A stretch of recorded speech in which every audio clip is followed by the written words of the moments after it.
茂寧別墅半點鐘之前發生謀殺案。好，半點鐘前我都仲有屋企嘅，而家就冇啦。點解啊？就咩啊？而家都過咗半點鐘咁滯啦。係啊。去咧。係咯。我而家啱啱唔得閒，遲半點鐘我翻嚟帶你哋去好嘛？未嚟喎。係噃。哦，仲有半點鐘。啊，少爺今日遲半點鐘食飯。哦。你吩咐香12點半鐘社會開飯。啊。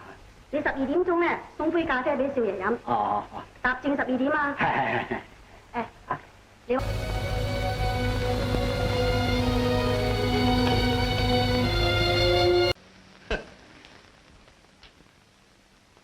你哋話趕去救人，但係半點鐘內你哋都趕唔到，呢件嘢未免太令人唔信噃。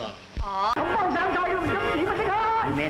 你定啦，你翻到屋企瞞住佢，我半點鐘嗱，咁我入去。嚇你琴晚就同司令官翻咗司令部啦，咁大約係半點鐘左右，你有冇打電話嚟揾司機攞車啊？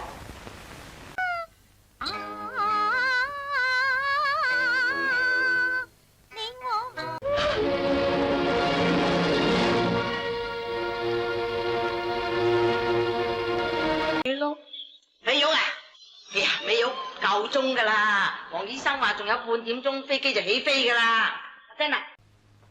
不過，如果喺半點鐘之內我啲手足得唔到我嘅消息，木係噃。喂，咁好啦，半點鐘後喺山頂餐室見你好嘛？